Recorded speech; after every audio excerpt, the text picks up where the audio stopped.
Hello and welcome back to the Gaming 5. I did a PlayStation Gold wireless headset review and it seems some people asked me about other recommendations. While I've had plenty of time with this G930 and I actually recommend it for those looking for a mid-range performance headset. Just don't use the Logitech software or you will have problems. Just use it plug-and-play style and you'll be just fine.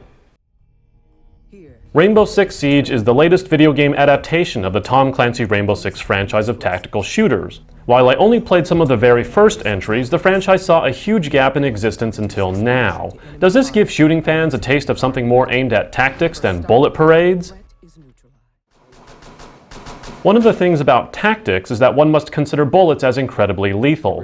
When you remove the modern concept of health regeneration, this only further improves one's wariness of the usual head-first entry method. In this way, Rainbow Six Siege succeeds in dramatically slowing down gameplay in the shooter genre by forcing a sense of caution upon players, and this results in a lot of creeping and more methodical movement. This provides a sense of something different in a genre of shooters that rely solely upon firepower, as a single bullet to the head is always fatal. The use of some breakable walls and penetrable surfaces add to this potential fatality. The tactical approach is further changed by giving different stats to different characters as well as different weaponry and equipment. However, this is a bit of where the tactics begin to fall apart. At the end of the day, regardless of how well equipment is used, it does end up boiling down to a shootout. I ended up finding that regardless of what equipment I had or what character I used other than those with a shield, a good trigger finger outweighed everything. This both makes sense but was also a bit disappointing. Most equipment is so blatantly visible that getting injured or killed by any of it is more embarrassment than anything else.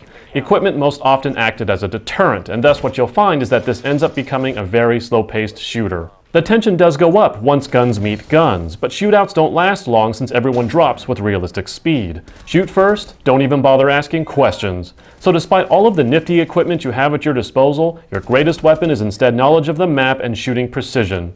Still tactical, but a lot less so considering only a portion of the equipment on offer really does anything useful for the team.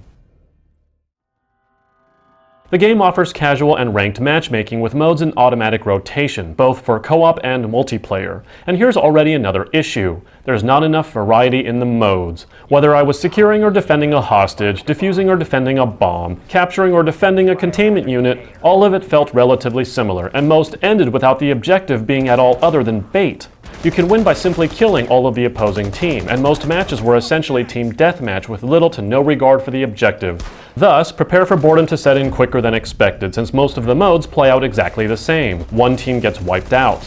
And remember I said only a portion of the equipment on offer is particularly useful? Other than unlocking more operators with different equipment and a co-op mode that sees a high number of AI opponents instead of humans, this game has shockingly and disappointingly little to offer. It seems this game started development a long time ago, and thus the game's core assets were created before we had the graphics tech we have now. Even though I'm running the game maxed out with all the bells and whistles at 60 frames per second, the sad truth is that this is not a very good looking game, even by current console standards. When a game like Black Ops 3 blows it out of the water in literally every way, one can clearly see the dated standards this game was built upon. The good news is that this means the game more than likely runs well on a range of system configurations, but it's not a looker. On the flip side, fortunately, sound effects are rather excellent. While some movement noise is added where unneeded simply for the ease of audio detection, it was nice to hear guns that I can feel and noise that was more in line with what it might be like in cramped spaces with loud contraptions that go bang. While your eyes might not be happy, I hope you have a good sound system because cranking this one up is a pleasure.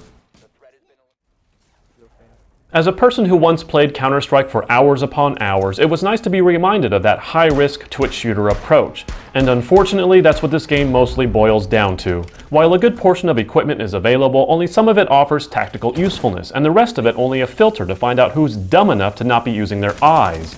Add to that an absolutely abysmal content offering, of which the modes often don't differ themselves from Team Deathmatch other than having a bait point, and this is nothing other than a very brief breath of fresh shooting air. The only tactical thing that remains then is not getting shot. I give Rainbow Six Siege a 6.5 out of 10. That's it for today. I'll see you next time on the Gaming 5. Yes, this haircut is what happens when you go cheap.